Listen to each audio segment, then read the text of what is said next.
Good night and welcome to Mindful Live 451. I am your host, the co-host, Nathan Springer. Thank you for being here. It's currently the 8th of the first month in the year of our Lord 2025. And this is the best date on the Julian calendar.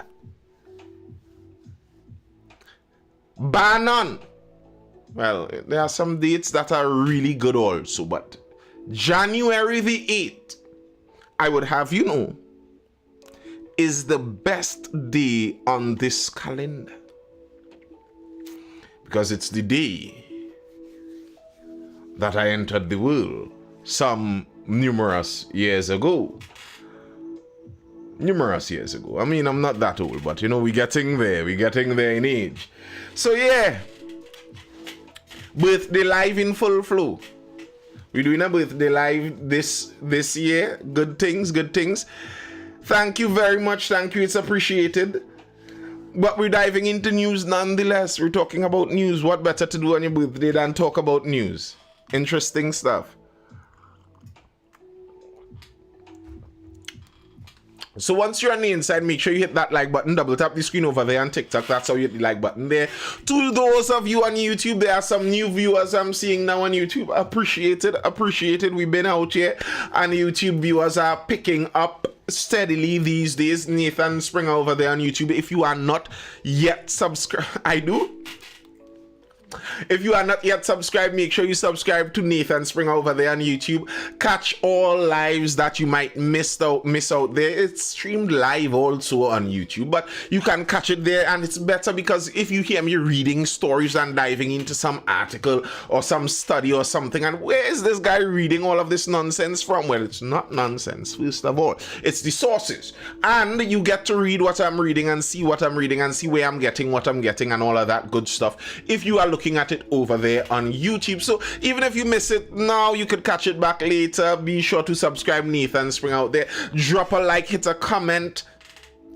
Drop a comment, hit a like, and share the video to people who might like this kind of content. The sharing is some of the best stuff you can do. Really helps with the algorithm, the AI algorithmic overlords that tell us what we should or shouldn't watch. Well, yeah. Thank you for the birthday wishes. All right, let's see. Anyone looking over there on YouTube? Yes. Thank you very much, Julian Athanase. Appreciated, sir. Appreciated. So, what's in the news? What's the first thing we're diving in with the news today? Well, politics. Former PNM Vice Chairman on Young's selection. Morally wrong. Powerful words. Morally wrong, he says. The People's National Movement former Vice President Robert LeHunt says the country deserves a Prime Minister who has the full support of the political party he or she represents. Now, I believe Mr. LeHunt had a falling out with this current leadership and directorate of the PNM. I believe there was a falling out, so it's not a surprise that he is coming out to say such, but he is a former vice chairman nonetheless. It has been reported that his secret ballot ended 11-9 in Young's favor, with Rowley saying he opted not to cast his vote. At a news conference at the office of the Prime Minister, Rowley did that. We know that. Morally and ethically wrong. In a WhatsApp comment sent to Newsday on January 7th, LeHunt acknowledged the Constitution at Section 76(1) caters for government MPs to select a Prime Minister from among their ranks, but it is important that anyone holding this position must have the full backing of the party they represent in Parliament, he said. The approach being adopted, although constitutionally correct, is morally and ethically wrong. Here's the thing. Why? I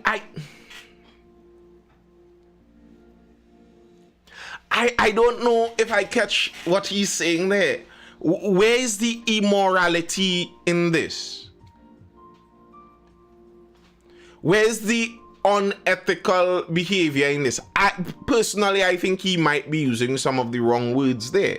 What is immoral and unethical exactly about it? Because he also admitted that it's in the Constitution. And he was saying that this person needs the support of the party that they're going to be representing, etc., etc. But our Westminster system, the way it's created, the Prime Minister is the person who can command most of the support of the MPs.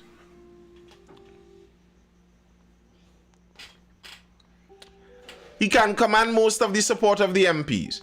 And the MPs, the governing MPs, did a straw poll and voted on it. So it seems like this individual would potentially be able to command most of the support of the governing MPs. RL says they seem upset that he's a 1%. Here's the thing with that 1% talk. People speaking about Stuart as a 1% is just really and truly colorism representing. Because what exactly you mean by 1% in this case?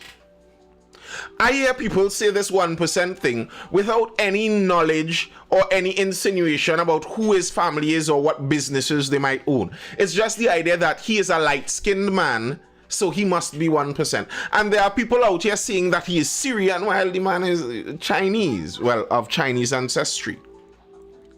So I don't even know where the 1% talk really comes from. I think some of it is just a racial colorism kind of something in the country there. And as RL rightfully pointed out, most of the people in Parliament are in the 1%. Dr. Rowley is a 1%er. The man lives in Goodwood Park, for goodness sakes. Yes, the dark-skinned, bald-head Creole man with the gruffy voice and the Tobagonian accent, mining goat out in Tobago. Yes, he's also a 1%er. Like, come on, man. What were we even talking about here?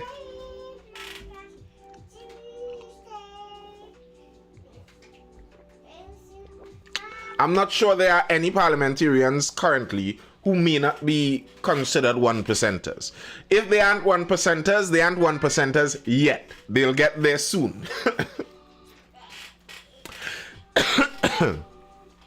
He added the decision of the parliamentary caucus was not in keeping with international norms related to a prime minister's resignation. Lehunt cited the resignation of Canadian Prime Minister Justin Trudeau as an example. But I don't like that example, Mr. Lehunt.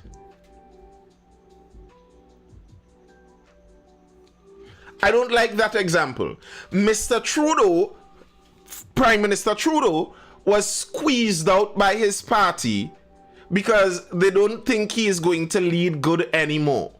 That's not a resignation. The resignation we're seeing from Dr. Rowley here is, as it were, a retirement. Here's the thing. For me, I think the democracy inside of the PNM may have some questions in this whole thing, and yeah, you should vote for the person and all, but that's internal PNM business, really and truly. I think, though, as an organization, if I were the PNM, I would be trying to, as much as possible, exalt Dr. Rowley's move here as something very, very strange in the political climate, where nobody that is in a position of power is willing to relinquish it and hand it off to a younger person. And we are showing you that this is how our party runs, and we are willing to pass over the mantle and not hold on to power in our old wrinkly hands. I mean, that's a potent angle. And I think that angle is actually that you will be muted. You will be muted. You see, you seem to not understand how this all works. If you want to talk, you start a live and go talk. Yeah, so that would be the angle. But of course, in all of these things, power is wanted by different people. There are different competing motives and camps that would push and pull in different directions regardless. In Trinidad and Tobago's case, Lehan said this is your general election here and the process is just as important as the end result. Rowley's announcement of Young as his prime ministerial successor, he continued, has placed the option on the table of the Prime Minister and PNM political leader being different people. That is a position that the PNM as a party will need to decide whether to endorse or not. I agree. Lehunt was confident the party did not envisage such a position evolving when Rowley was elected as political leader 15 years ago. Here's the thing for me.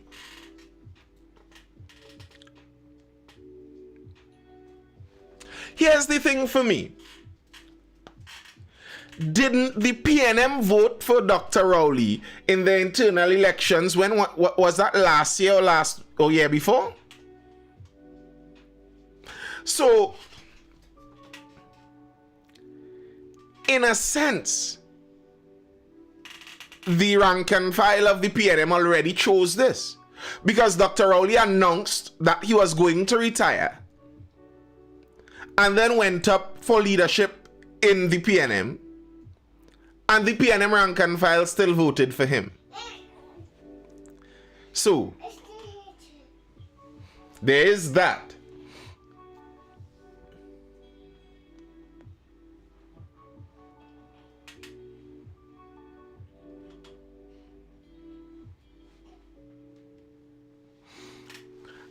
Ariel says, I think the only helpful information Rowley could give is the savings left in the treasury. Ronnie says, who went against him again? Only the woman? Yes, this, according to the news, they said Penelope Beckles was the other option and she lost 11-9 in the straw poll. I believe there has been some talk about Arima not being happy that she was looked over, but I mean, that's not surprising really and truly. Arima is her home constituency, but this wasn't exactly a look over. Tashera, Karen Nunes Tashera, this wasn't exactly a look over. There was a poll. Now, I think that's the right way to do it. The only thing added on top of that is that after you do a poll among your MPs, I guess you're supposed to bring it out to a general party, and we'll see how that all goes, if it is indeed going to go like that. Mr. Lehunt wasn't the only one. Jennifer warns of manipulation of democracy. And here's the thing. I agree more with the words used by Mrs. Batiste Primus than with Mr. Lehunt. Mr. Lehunt bringing up and trying to use morality and ethics in this situation, I think that's a bit of a stretch. Because you'd have to explain exactly the immorality and unethical behavior here. Saying that this could be a manipulation of democracy, I agree. In the most literal sense of what the words mean, that might literally be what it is. They are manipulating the democracy. They are using the democracy in the way to get their means, to get their ends. Because, as I said, Dr. Rowley went up for the last political leader election knowing, presumably, that he was going to retire. So he got the votes there that would then allow him to be in a position to choose a successor, potentially, and not let that successor have to go through the rigors of an internal election. And as I said, what problem they have with Stewie? Well, I don't know what problem they didn't say whether they had a problem with him himself, but they're basically saying that they don't like the idea that someone is going to be anointed and appointed into the position without it being brought to the democracy of the regular members of the party. The person who is supposed to lead the party into an election should be the person that the party regulars, the party members, select for that leadership position. That's the idea that they are putting forward. And in the spirit of the democratic idea of the PNM party, according to them, that's what should happen. Otis says that was done because of the racist blacks in the PNM. I didn't say that. Otis_1Otis over on TikTok said that. I didn't say that. That's what he said. But it is and will be a way, seemingly, as Miss Baptiste Primer said, to manipulate the democracy and get behind. Ronnie says, but not necessarily, because the leader doesn't have to be PM, and you are right. And that's why I said I'm not too sure what Mr. LeHunt is saying in that spirit, because that's not the Constitution. The Constitution doesn't have any law that the leader of the party has to be the Prime Minister. That's not a law. That's not the case. It's same with the opposition leader. Those are parliamentary positions, not party positions. So there could be an argument made. There could be an argument made that the party trying to get in on who should get in there is the party trying to get in on parliamentary business. I mean, that would be a stretch, but it could be an argument. Because the Prime Minister is a parliamentary choice. The parliamentarians choose that. The parliamentarians choose that. The idea of a prime minister is, remember what a member of parliament is supposed to be. My representative is supposed to represent my area. So I'm in Couva North. So my representative is supposed to represent the view of the people in Couva North. And the Prime Minister is supposed to be an MP that most MPs support. So the idea being, the representatives of the majority of the country see this person as being the best person to lead. That actually is independent of party. If the Westminster system functions ideally, as you see more in British, etc., you could have a case where members of parliament from differing parties throw their support behind one person to become prime minister. That's an actual possibility. That's how the system is supposed to function. Like, ideally, in the perfect world, MPs are supposed to be more loyal to their constituents than to their party. Ja says, trust me, that choice is made long before Parliament at the PNM House. Well, this is the problem we are seeing here. We are talking about that many people within that PNM House seem like they aren't okay with that decision. But the upper echelons of the PNM that are in Parliament can make that decision, sans the PNM executive that are outside Parliament. The reality is, if Dr. Rowley and the other MPs want him as Prime Minister, there really isn't anything the PNM executive can do. What are they going to do? And here's the thing. If Dr. Rowley waits till after the election, and let's suppose Stewie wins, we have Prime Minister Young elected by the people of the country. And after that, Dr. Rowley resigns as leader of the party.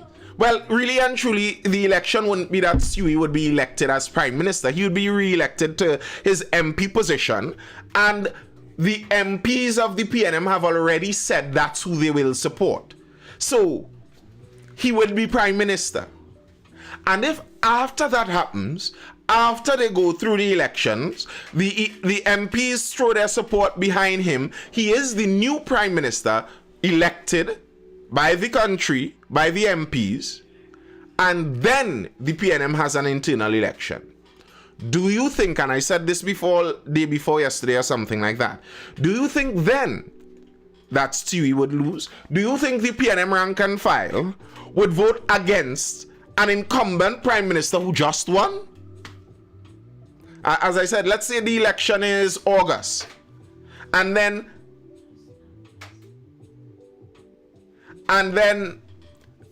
they call an internal election in September or October, somewhere after the national election.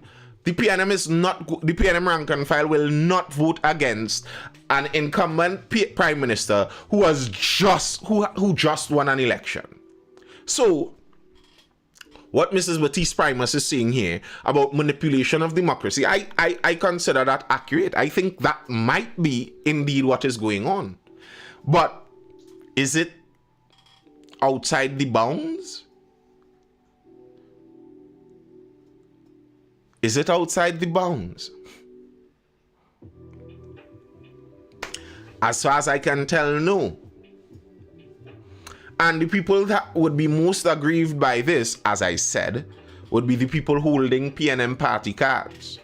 It's up to them to decide if they are okay with this kind of movement. Are they?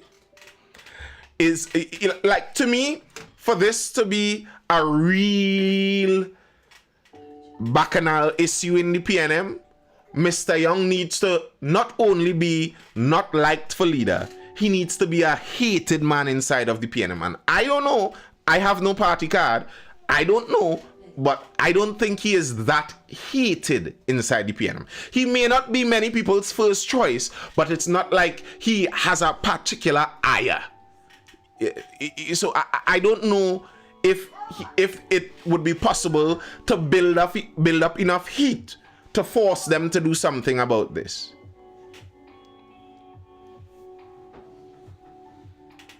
I don't know.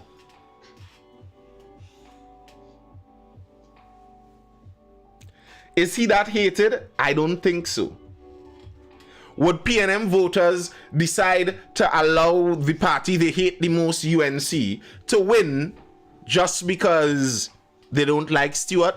I don't think so. I don't think, even if this manipulation of democracy, as it's called by Mrs. Batiste Primus here, even if this stands, I don't think it actually has as negative a drawback on the PNM as some people would hope. And there are people hoping so and suggesting so. Gary Griffith, Young as PM a gift to political rivals. National Transformation Alliance leader Gary Griffith said the announcement of Port of Spain North St. Anne's West MP Stuart Young to replace the Prime Minister will usher a virtual internal civil war in the PNM. In a voice message, Griffith said this was a benefit to other parties. I think they have given us a gift in disguise, because instead of the PNM solidifying, what it is going to do is cause major division. I know there is not a snowball chance in hell that the General Council of the PNM and the rank and file of the PNM would ever vote for somebody like Stuart Young. And what does he mean by somebody like Stuart Young? I like Marvin, but maybe because I like him. All right, okay. Who in your opinion would be a better leader than Stewie? I don't know these people personally, so I don't think I could say like that literally. But in terms of, I've said this before, optics of it, Amory Brown, Dr. Amory Brown, a young, highly educated, in an interracial relationship, well-spoken, no serious blemishes on his record. That might be it. But as I said, I don't know these people. This is not an endorsement of the man like I know him personally and he's of great moral upstanding character. I don't know. I'm talking as an outsider watching pure optics and how it could look and how it might be and how it could be. That's what I'm saying. Wish news media could stop asking political views from random people on Charlotte Street who half drunk. Ronnie says, I thought he was going to get it, honestly. The thing is, at the same time too, I don't know if he seems that ambitious. As I said, I don't know these people personally. I don't know if he seems as ambitious. Mr. Young clearly seems very ambitious. This is basically 10 years of politics, and at 49, he's at the top. That's an ambitious person. I don't know if Mr. Brown is that ambitious. Why was it done so secretly, wasn't it? Okay, to me, there are different sides of that. There could be the conspiratorial side where you could wonder, this is conspiracy and conjecture. Disclaimer, conspiracy and conjecture. You could wonder if Dr. Rowley is ill, if there is some kind of news on the down low that nobody knows, if the state of emergency is about more than what is on the surface because it happened during a state of emergency and all of that. Those are on the conspiratorial side. I don't know,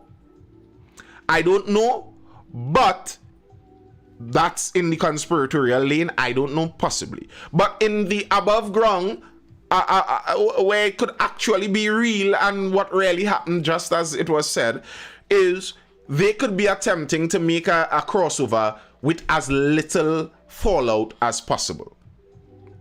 That's why it was done so secretly.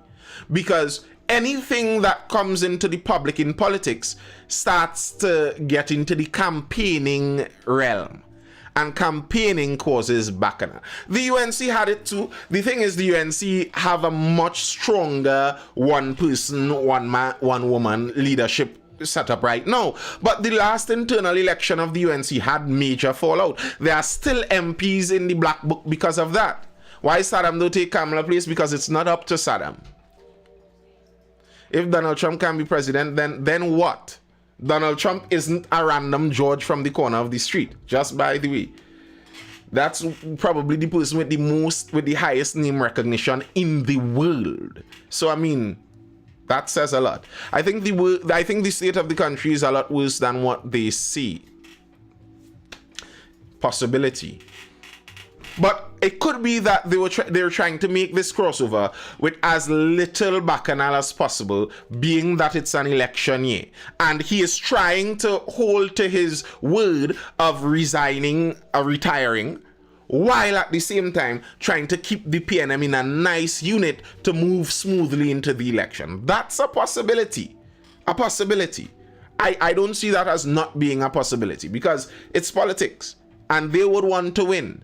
And it would create bacchanal to call an internal right now.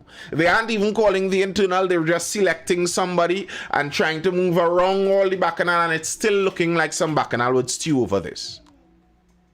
So many prime ministers resigned this past 2 weeks. So strange. Well, it's the season, I guess. It's the season.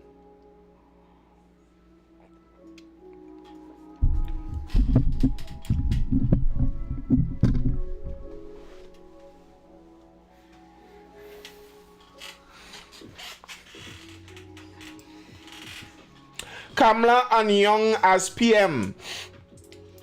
An affront to democracy. Opposition leader Kamala Prasad, speaking at UNC's cottage meeting, said it's an affront to democracy.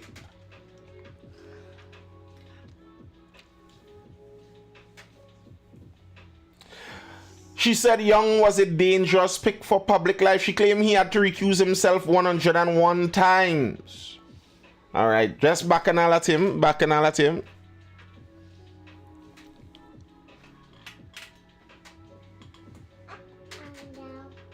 Wasn't Sue already a deputy political leader? Why not Faris? I don't know. It seems like something happened. Whether it's the bacchanal down at the base. Something happened that Faris seemed like he fell out of the running with. At one point in time, Faris looked like he may have been in the running, but not anymore.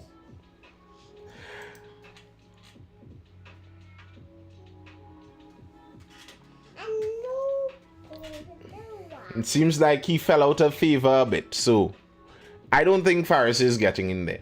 The thing is though, the line that Faris was going on, he seemed like he would have been more likable than Mr. Young to the PNM rank and file.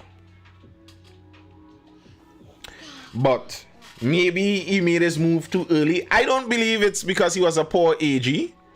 I don't believe it's because he was a poor AG, because failing upward is a regular thing in politics. Failure doesn't really make someone demoted in politics, really and truly. That's not how you are demoted in politics, by not doing good at a job, really and truly. That's like, okay, he was a poor AG. Was Mr. Young particularly good Minister of National Security, or Minister of Energy, or Minister, any ministry of the Prime Minister, any of those things?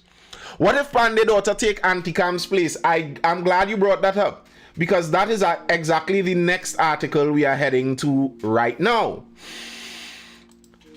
Mrs. Bisesa does not want any discussion or Pandey in her party. Leader of the Patriotic Front and daughter of the late United National Congress founder and former Prime Minister Bastio Pandey said she had engaged the party in the past for discussions, but was told that the opposition leader Kamala Persad-Bissessar did not want a Pandey in her party. Pandey was yesterday responding to a comment on a social media page which stated that her voice would have been better heard on a UNC platform amid the Patriotic Front's campaigning for the 2025 general election.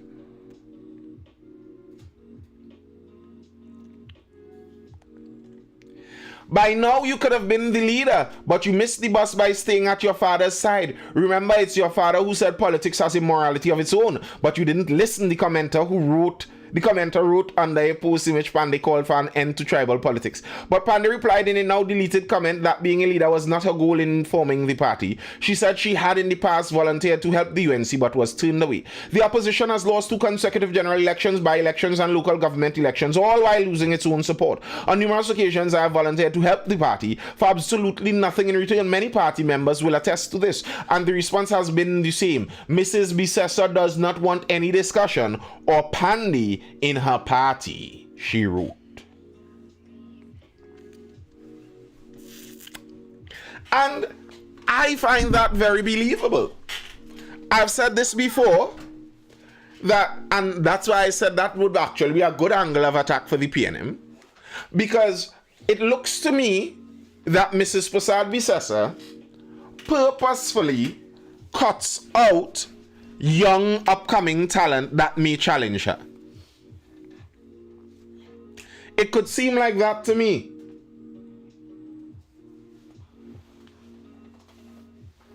That she purposefully cuts them out. There have been quite a few, and as soon as they came too close to the sun, your wing gets clipped. You see, as a young person in politics, ambition would be part of it.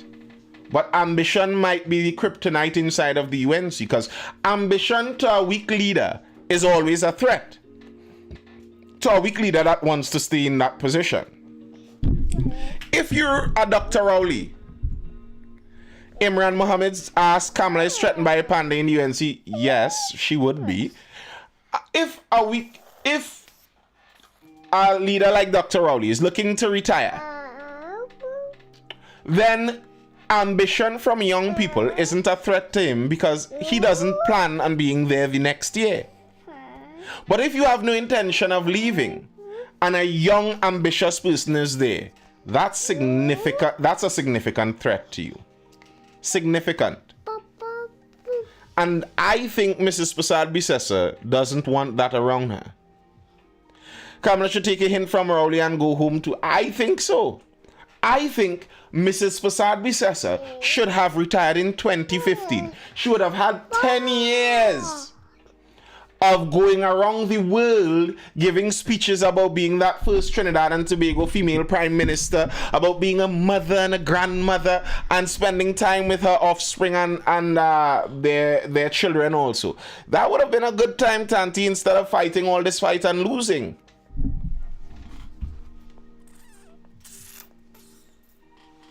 I think 2015 would have been her ideal time. But she didn't leave. PNM more organized than UNC. I agree, they are. Generally.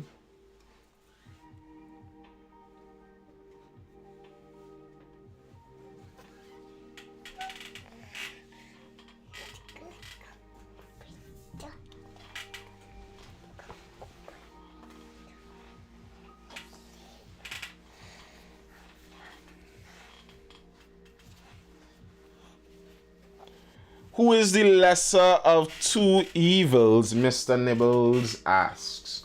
Well, that's a decision everyone has to make. It's according to what you consider evil even. Some people may not consider certain things as evil as some people may. So it's an individual decision. Oh gosh, Ariel, stop it. Let me be serious out here. We gotta be real. At the same time, let me be real. Don't do me that. If you're taking talk, I'm up tonight. Well, jump in now.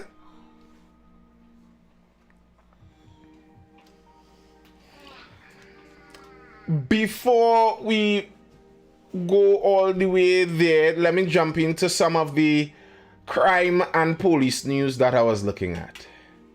There are several stories to talk about on this side too. Crime and police.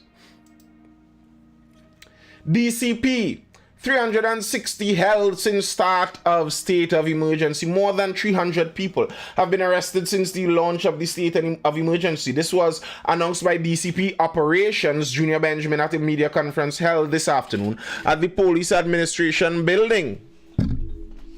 He reported that over the last 10 days since the SOE was declared on December 30th, the TNT police have arrested 360 persons, targeted 503 priority offenders, held 473 police operations, which saw 2,495 searches and resulted in 22 firearms, 818 rounds of assorted ammunition, and an estimated 84.5 kilograms in drugs being seized.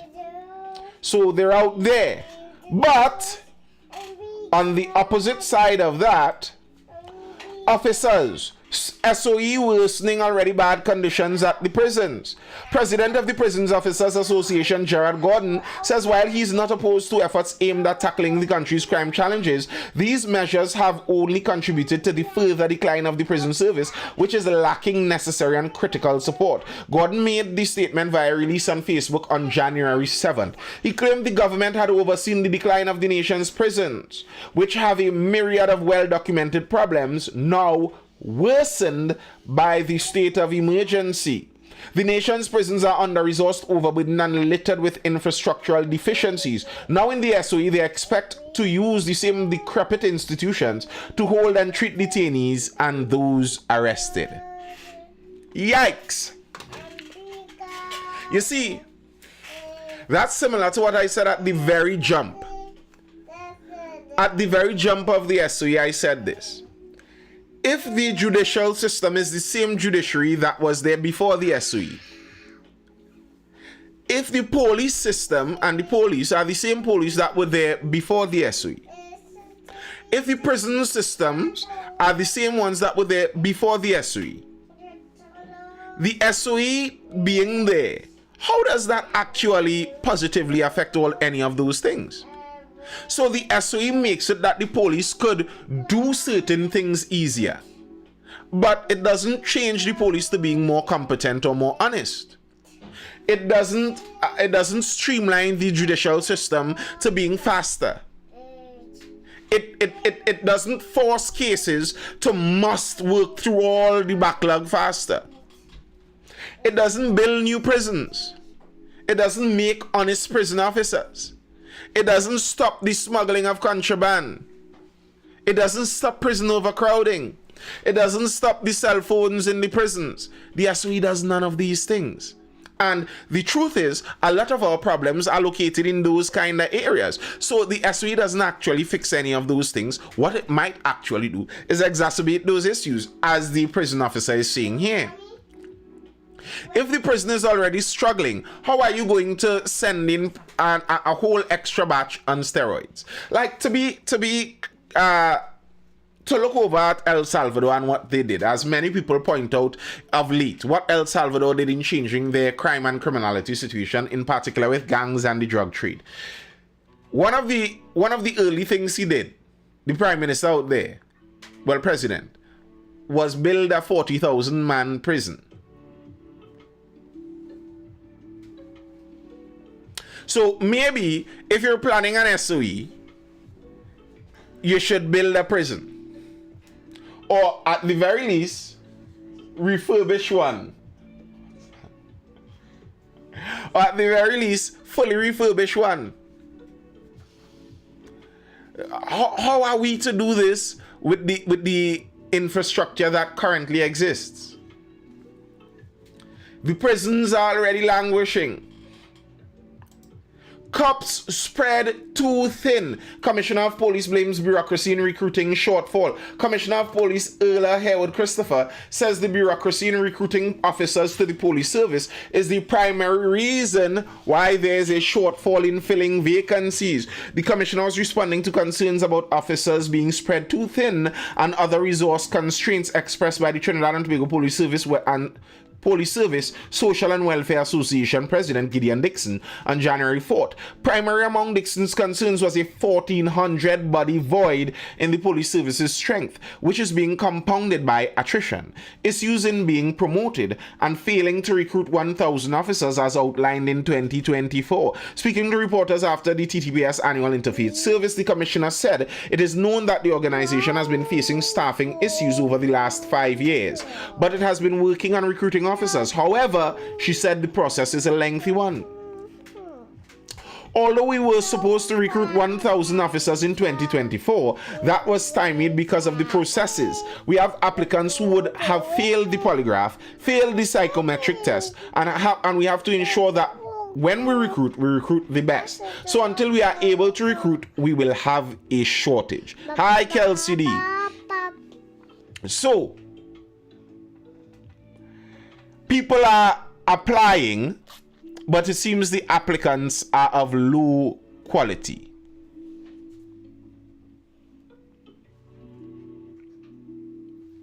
Are you mocking me?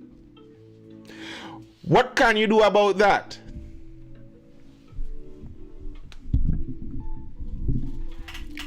Imran Mohammed says we have one of the highest police to population density in the world. I don't know. I don't know the statistics on that. I don't know, but maybe. According to them, though, they say that that's not enough. They need more.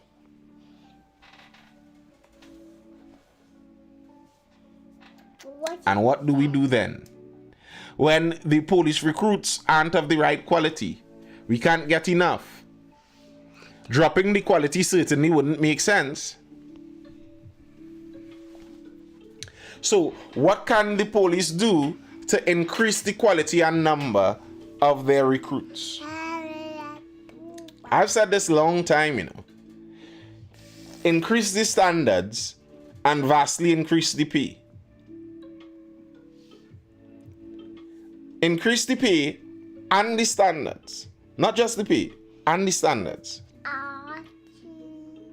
Alex says I've driven through Port of Spain hotspots in the night and seen no police. Normal thing. And you know, strange enough, I think if you increase the standards while increasing the pay, you'd actually get more applicants.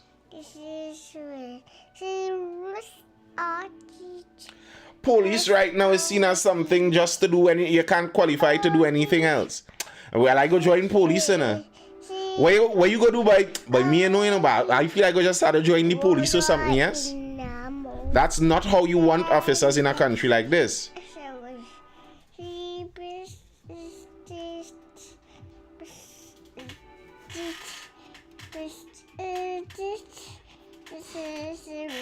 A lot of young qualified people don't bother to go in because it's not very appealing. Of course it's not appealing. The pay is not appealing, and then because it's low qualifications all around, and I don't mean this as necessarily an insult to all police officers, but the service isn't an elite service. Listen to the higher ups talk. You don't feel like you're going into Google for a job here. Like the most senior positions in the service read like standard 1. Green verbs like rain. It doesn't have the image of an elite institution that would attract elite people. And here's the thing. If it was elite physically, like at least in the 90s, early 2000s, at least in the 90s, early 2000s, you had the idea that there was a physical elite state. You see a team of CID and all those guys are 6'3 plus, 230, 40, 50 pounds plus, all them Alexanders and them. At least, if you're talking little rough, we say at least you're elite in the physical side. Fred Ladded asks, so elite people aren't corruptible? No, that's not what I'm saying. And I'm not even talking about corruption. Corruption isn't the part of the police service we're talking about right now. We're talking about the problem with just the numbers and the recruitment. It is not an attractive institute. So you are going to attract unattractive applicants. And now the unattractive applicants can't even make it into the not elite institution, and they are suffering. 1,000 they wanted, something like 2,000 plus applicants, and 200 I think made it through.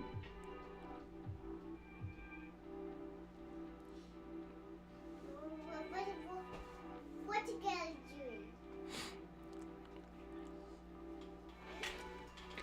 doing? I saw someone further up say that they are not supposed to get rich. They have perks. Here now. How insulting is that? So, Mr. Alex, what's your view on the politicians? Good night, sweet Douglas. What's your view on the politicians and their raise? Are they too not supposed to get rich because they have more perks than the officers? So, if you're lamenting about officers getting a raise from $8,000, you should be blue mad, running up and down Parliament and Red House, telling those politicians it's not a raise they should be looking for, it's a decrease.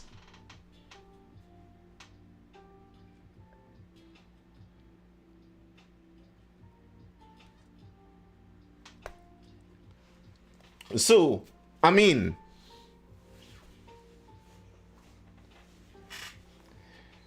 if it's that not supposed to get rich kind of idea, seems strange when we have politicians and judges, etc., making magnitudes more than the police.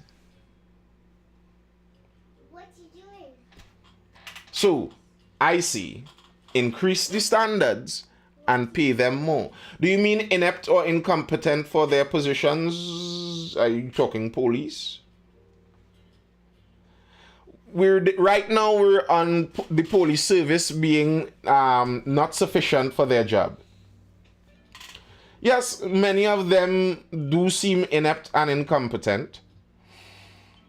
But the point I was making isn't necessarily only whether they are actually inept or incompetent, but the image of that unprofessional ragtag team does not lend to attracting people. Police officers have to be fearful for their lives just like ordinary citizens. That's a fact.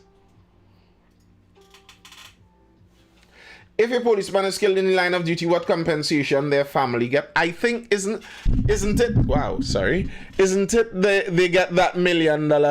Wasn't it $1 million or something like that? Something to that effect, if I recall correctly. I think it could have been that, $1 million. That stop. Well, I don't know. I'm just saying what I think I remember.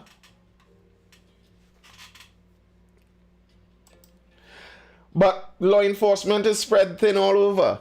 PSC told lack of laws staff to handle 60,000 squatter families. Parliament's Public Accounts Committee learned that while Trinidad and Tobago has 60,000 plus squatting families, the authorities need new laws and more resources or staff to handle this phenomenon.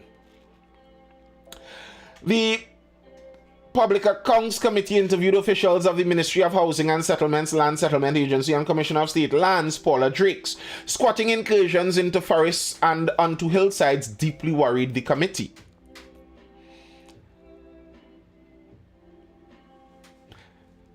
LSA CEO Hazza Hossain told the PACTT now has some 60,000 squatting families. He later elaborated that this comprised 23,000 who had applied for certificates of comfort and 37,000 who had not. This data derived from the LSA's social surveys of all known squatting sites nationwide done up to 2019-2020. So that 60,000 is an old number. That's an old number. It's probably way more than that right now. Hossain noted High Court Judge Carol Gobin's ruling that the LSA has no legal power to contain squatting or remove any illegal structures erected. He said squatting was now treated as a criminal act, but with very little punishment in actuality, noting the LSA's recommendation that it instead be deemed a civil offense enforced by fines. So, it's a criminal act with no real criminal punishments that can be meted out. So, any surprise that lots of people do it?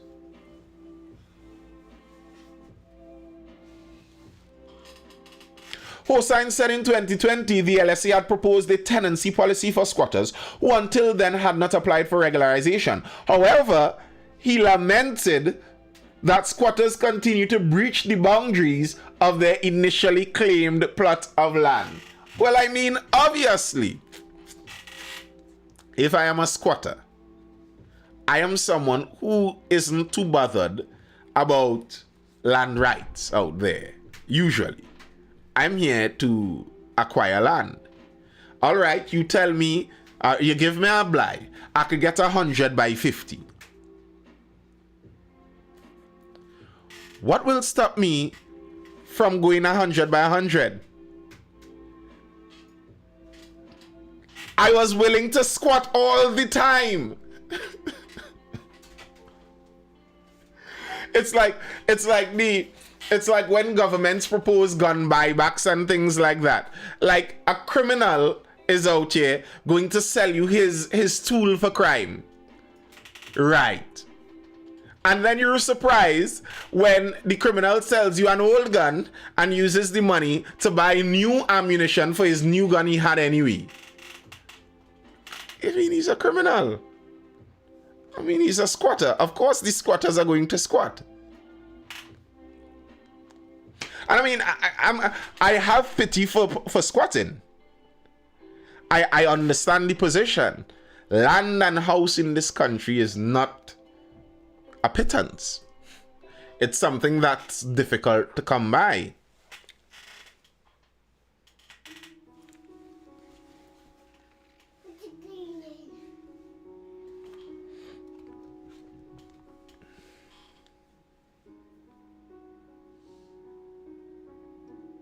Hossain said that based on LSA patrols over the years, TT has gained an extra 400 to 500 squatting families each year.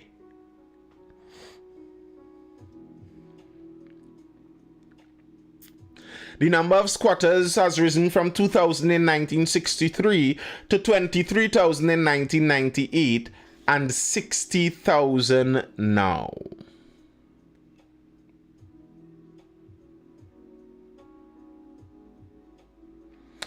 PAC member Jaylene John said if only 111 posts are filled out of the 193 posts of the LSA, this meant a vacancy rate of 40%. Hossain replied the LSA could only fill its posts if it has the funding. Hossain said under the law, squatters have 30 years to pay for their land.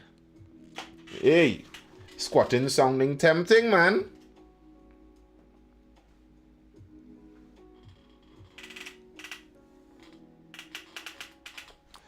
On squatting in the forest reserve, it was estimated about 50 to 60% of the forest reserve in north and central TT contains squatters.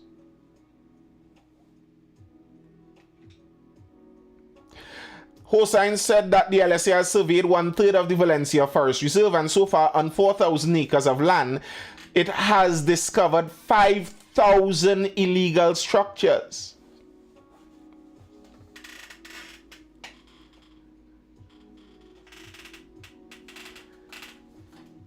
Yikes.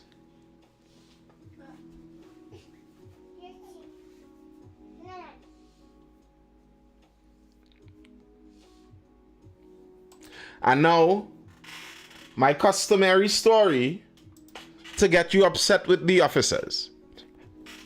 Apologies, officers. This isn't the intention, but this is an upsetting story. As someone who likes animals, this is an upsetting story. Pitbull killed by police, killed by cops during SOE raid in St. James. Now, the part of this too is that the reality is Pitbull is an overused species name. Many times people name all bad dogs as pit bulls. A dog barking and it over 50 pounds, that's a pit bull. So it's not even 100% certain this is a pit bull here. But let's read this story. Police report they were forced to shoot and kill an attacking pit bull in St. James on Sunday morning during a police operation.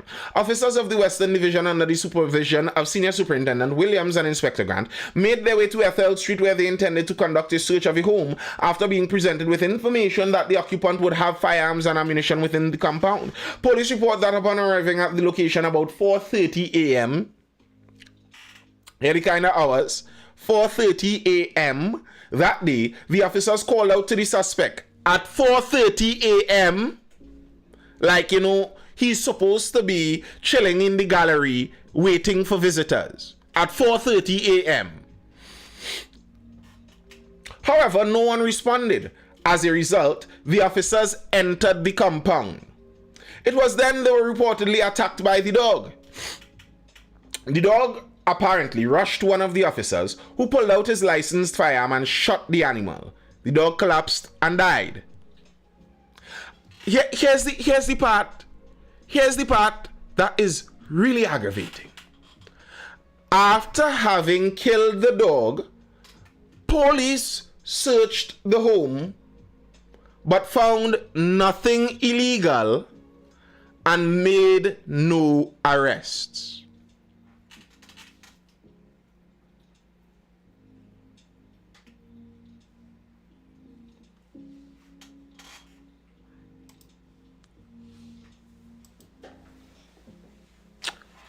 So you come in my place at 4:30 in the morning.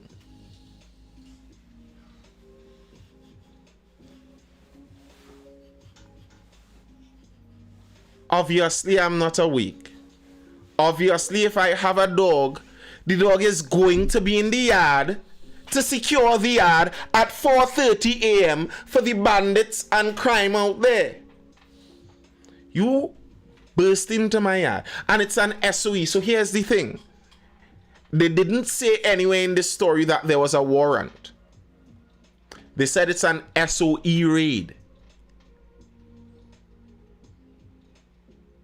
An SOE raid. I don't know. I didn't.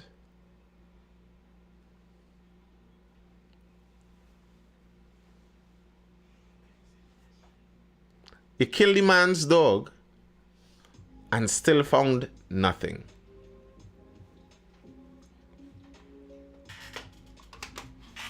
I think something should come out of that.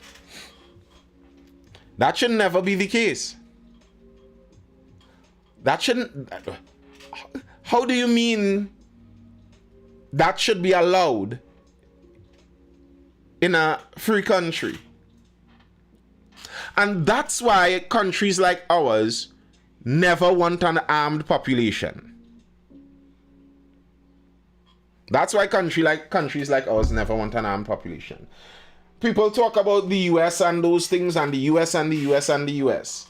Bear in mind, because many people in the US are armed in certain states, the law has it that if an officer just bursts into your home and you empty summon them, you aren't in the wrong.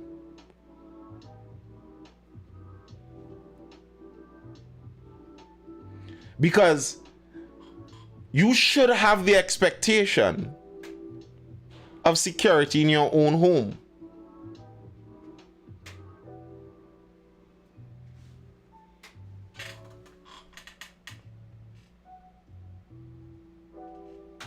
What going on, Ronnie?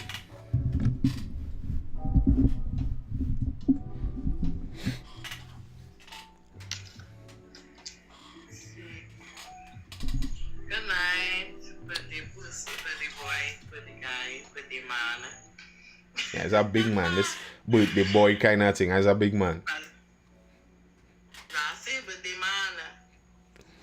I just want to see that fake account thing. It's starting to become very annoying. I do understand. You didn't see the account? Which fake account? Mine? No, the account that I just blocked. Oh, yeah. I saw it. I find that it has become, in my observation, I might be wrong. I have not observed all, but thus far in the few years that I have observed, it has become the tool of the UNC. They create these fake profiles and they put very Afro-sounding memes and Afro-looking pictures, and then they go off there and they comment the nastiest things against in the Trinidadians and say all kind of things to them. And we know that is fake. Like, it have this account on Facebook. I saw Trinidad, show the world Trinidad, something like that is the name of it, and they would have made comments on certified Samsung ice cream, and a woman commented on it and was like, I enjoyed the ice cream also, and it wasn't that expensive.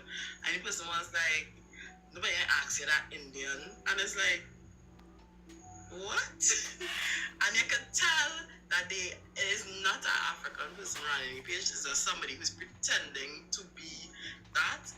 And I do get why they do it. They do it to just to. Well, I get why people do that. People do that for just the purpose that is obvious. They're trying to make the other side look bad. They're trying to get. And it's funny in a way when people do things like that. What they're actually doing, even more than trying to make the other side look bad, they're trying to make sure that people within the in-group know that you really can't go on that side, That side really do like all if you're supposed to be frightened at that side. And it's a common technique in tribal strife. You look at the I see the time. You look at the KKK and you'd see things like that too, where they're trying to make Black America. They were trying to make Black Americans look worse than they actually were in many cases and such, because that aids in their benefit. However, that's not to deny that there are some outright weirdos and crazy people right there. Outright weirdo. Isn't there this Rasta man going all around the place being a nuisance? I'm not saying it do exist, but what I'm saying is a lot of, especially when you're doing actual fake profiles, like literal fake profiles. I'm talking about showing the people how they racist and they mean it. I could deal with a racist and they mean it type of person. I am glad to deal with you because I know where I stand with you. But you see them fake profiles and I don't like that. Yeah, that's annoying. But I mean, you could block all the fake profiles or something like that. In the world of social media where we can't control our people, say we control our responses. Correct. But ideally, any social media that is overrun by bots and fake profiles starts to become very, very tedious to deal with. But what your comment previously was accurate. An armed population ensures that the police have to do actual police work. Correct. That's what it ensures. And in a sense, we see that in the hotspots. Someone was saying that they drive through the hotspots in Port of Spain and they see no police. Part of the reason police don't want to go in those regions is because the people in those regions are armed. And if the police play wrong, they could get their death. And I'm not endorsing bad criminal people killing police by any means. That's not what I'm doing. But it shows a certain reality where the police even have to relax, you're going tempered into those. It's either you're going tempered or you're going fully heated up, because those guys are armed and you play wrong and you might get something back. We do need better police, but as we saw throughout this, it's not even just the police. Where do you put the people? If we have the best police to catch all of the people, where do we put them? Where do we process them? If we have the best police to catch all the people, how do we get them proven guilty? Well, that's a whole other topic. Because, and this is the problem with Trinidad and Tobago. We make it seem like, oh, well, the police is the problem. Well, the justice system is the problem. No, the problem is everybody, people, they breed bad children who either become criminals, police, lawyers, judges, or whatever. It could be anybody, it could be bad. But we breed them, you know, that's just part of our, so that's, I don't want to say that's our culture, kind of, you know. And you know, they are corrupt people. Very, very corrupt. From the littlest child in school to the prime minister or everybody, from the head to the toe. Very corrupt. And how do we fix it? Because nobody wants to stop being corrupt. Yeah, it's a we do have a corrupt society, but to be fair to our society also, there are reasons for that. We are multicultural societies are more difficult to manage like that. And corruption is something that would obviously be a more major problem in multicultural societies because people are naturally have in-group biases. And then if you have 5 different in-groups in a country, and we all have to pretend that all are equal and all would be treated so. No, I'm not saying you are corrupt, Sweet Douglas. I'm just saying that the reality of our situation allows for that more. You see, if we were all Afro-Trinidadians who were some form of Protestant, all Afro-Trinidadians Protestant religion, it would be easier to unify around certain shared views, and the purpose of elevating this is to elevate our in-group. If you're all Hindus, similarly, some of those things would be more straightforward. But with many different competing interests, running multicultural countries are not as straightforward. It's just not. There are difficulties there that pop up. Right now, it's creating a whole new bacchanal, but it happened many years ago in Britain. The grooming gangs of Pakistani British men who did the unspeakable to predominantly white working class girls. I mean, really horrible stuff by groups of adult men, fully well planned out and organized. Insanely evil for many years. And when the authorities got wind of it, they kind of swept it under the rug because the idea was they didn't want to create racial tension in their multicultural country. They didn't want it to be that the whites think the Muslims are bad and cause well, that wouldn't be a race war, but you know, sectarian violence. We didn't riot increasing fuel, so we won't riot increasing parliamentarian salaries. I think there are very few things Trinidad and Tobago would riot for.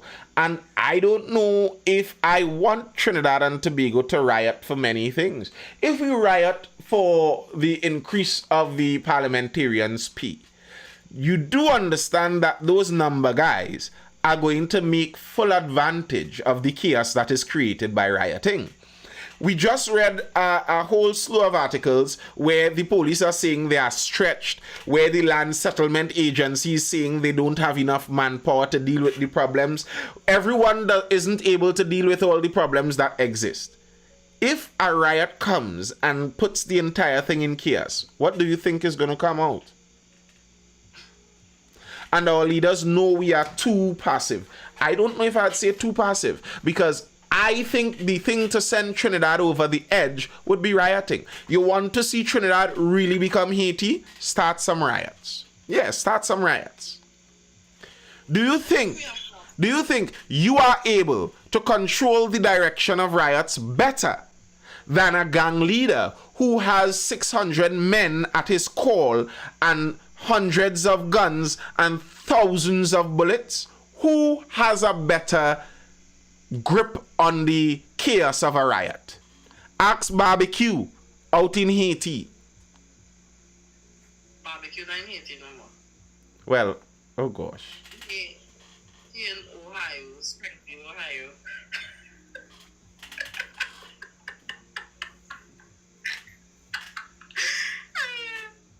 But alright, I'm thinking that I'm being distracted like that.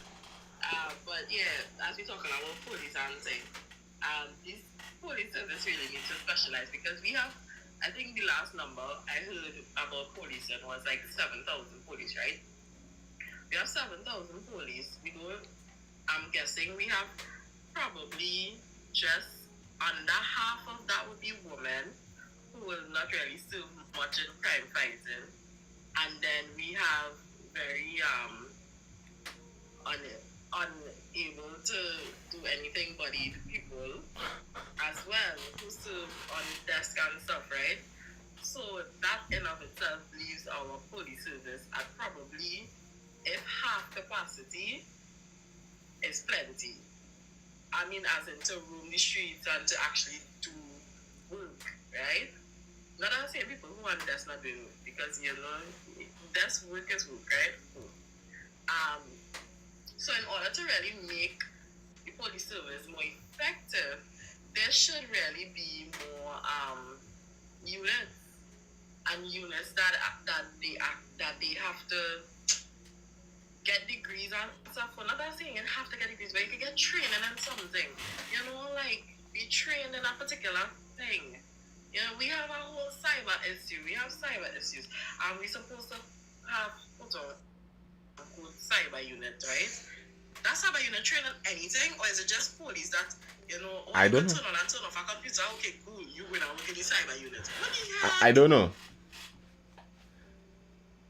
It just makes no sense. They have so much different things that they need to focus on, and they're not focusing on anything because they're focusing on everything, which is really the downfall of them, right? Because you don't need to increase your numbers more than you just need to focus on particular areas. Because you could break up your service into how much ever people and say, well, this group, or they're working on this, or they're working on that, or they're working on the other. And that will be so much more effective. I have been saying this, Ronnie, I've been saying this years literally now. Stop the police from giving tickets. Oh gosh. That seems like it's 90% of police duty. Hunting people down to give them tickets. Well, I think, and I believe, I'm of the firmest belief, that the government of Trinidad and Tobago should not be spending any money outside of crime fighting. And I kind of that view too. Imran is asking, in history, how has a population shown their disagreement with a government's policy and direction? Civil unrest has always been a mechanism to keep arbitrary government policy in check. All right. Civil unrest, I guess it's according to what level of civil unrest you're talking about. But where has civil unrest that veers into the territory of rioting and that level of whole country chaos, where has that affected positive change? Where has that happened? Where has that kind of rioting unrest affected positive change for the group that rioted? Because if you look down that rabbit hole, you'd see that there aren't many areas where such a thing happened. Now, organizing is extremely important. And strangely enough, really good organization gets governments to do things really quickly. If the government sees that, okay, these people aren't just doing chaotic nonsense where we could call in a military movement and say, well, we are stamping down chaos, where they are organizing and have an actual idea of what they want, well, this is where things get serious. But here's the problem with organizing. Organizing requires us to become unified around an ideal. Because rioting, the idea of rioting and the mass unrest on that level, all we need to do is not like what's going on. And that's easy to do. It's easy to get people to not like what's going on. That's the communists' way. They tell you what's going on is bad. Let me get everybody to riot and throw over the system and communism, and then we'll all starve after that. So how about no? Before we reach to the rioting and chaos and making room for the real malevolent psychopaths in our society to do what they want, how about we don't do that? We organize first, decide exactly what we want to organize for, and then go towards that. And what you would find happen when you decide to go down that road is you'd recognize that many people who are of the view that we should riot, and we should riot for the government increased salary, and we should riot for petrol train, you tell them come up with a plan to unify us, and you hear them talking things about really and truly we should vote for Kamala. So this wasn't actually about helping something. You're just in your political camp. Oh, okay. Oh, so you want the PEA guy to, oh, that's your motive. Don't tell me anything just so. The civil rights movement in the US. I'm glad you brought that up. The civil rights movement in the US.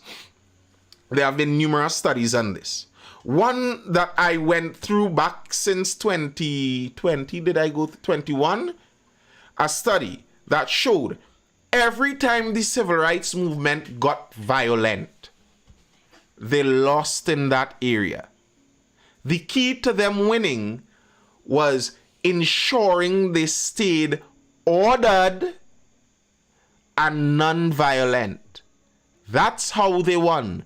Organizing a clear view of what they want. They were very clear on what they were aiming at.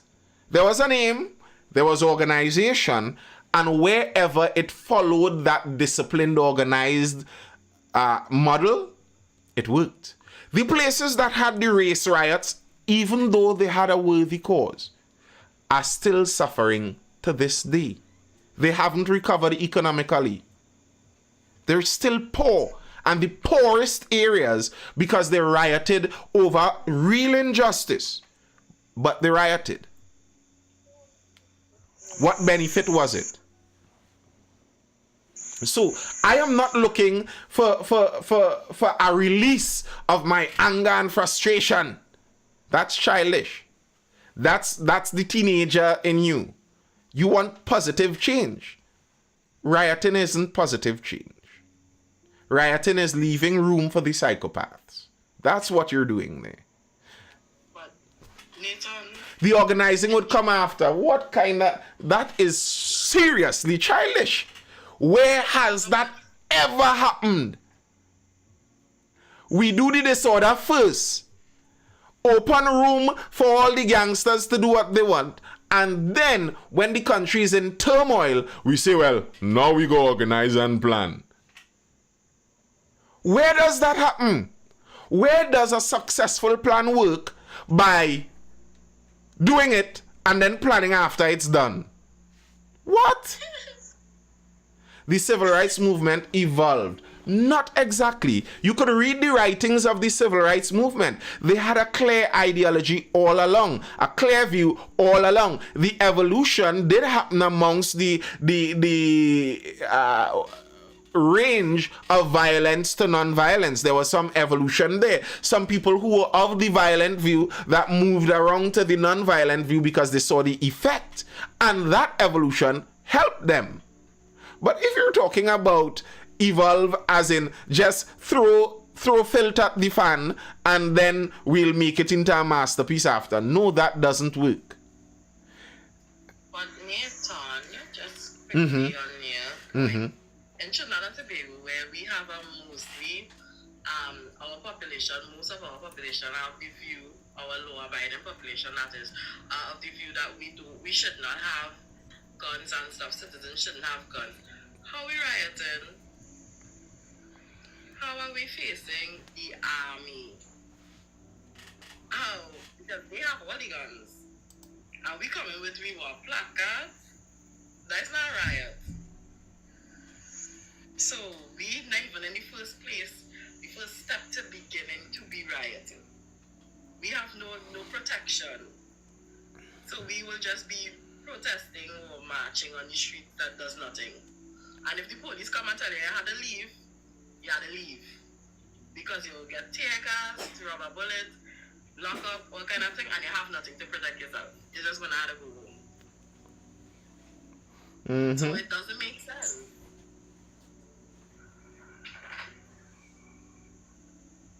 It doesn't.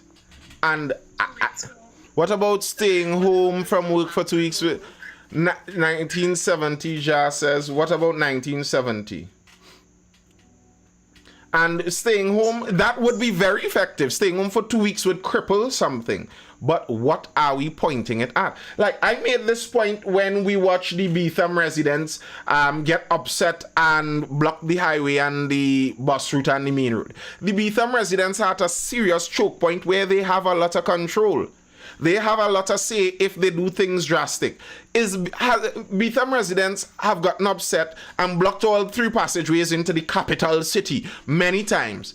Is Betham the crown jewel of Trinidad and Tobago due to that? Have they been able to successfully force the government to make Betham good?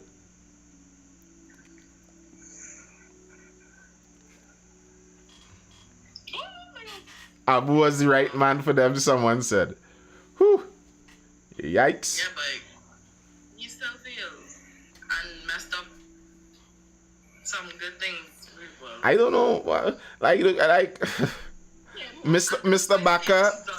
Baka was turning the country to an Islamic country, basically. Yeah? Like, that wasn't going to...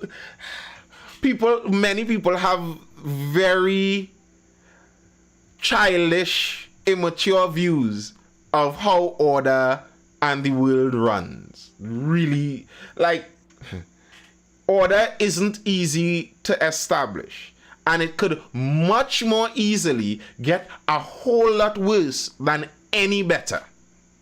So the movements you make should be done carefully, especially if you are in a relatively good position currently. That's why in most cases, peaceful countries, successful countries, countries where the economy hasn't reached to that point yet, don't riot.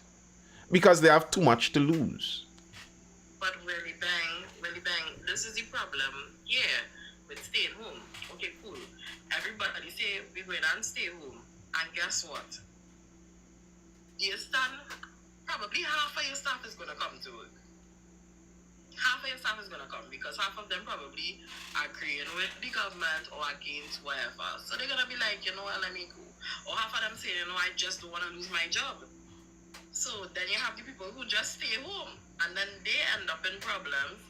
They're going to get written up or they're going to lose their job because they stay home for 2 weeks. Matter of fact, not even going to last 2 weeks. By day 2, them coming back to work because they realize the whole staff not staying home.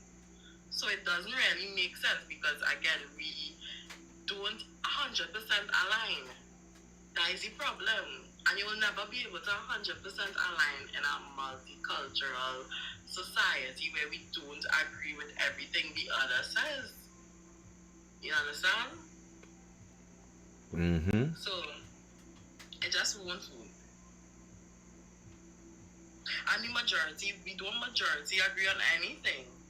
We literally split down the middle and unfortunately we kind of more or less split down the middle and the lines of race for the most part. So that's near 50-50, 49, 48 or something like that. So we hoping for the 2% to sway. So it just don't make sense. It don't work. No, I don't have the answer for how to fix the country. So, Nathan Food probably dead. Yeah, it's dying. We looking to close out there. But I didn't get to say anything that I wanted to say. Well, yeah, what? I wrote it down. So let me say it real quickly. Go ahead. So, just now. Anyway, we'll come on to that one tomorrow, if I up tomorrow, because you start really late, I'll be tired. But 2 things I really wanted to talk about. Gary Griffith, right? And this is why I believe Kamala, and she is not in her right mind. It will serve her much better to have Gary Griffith on her side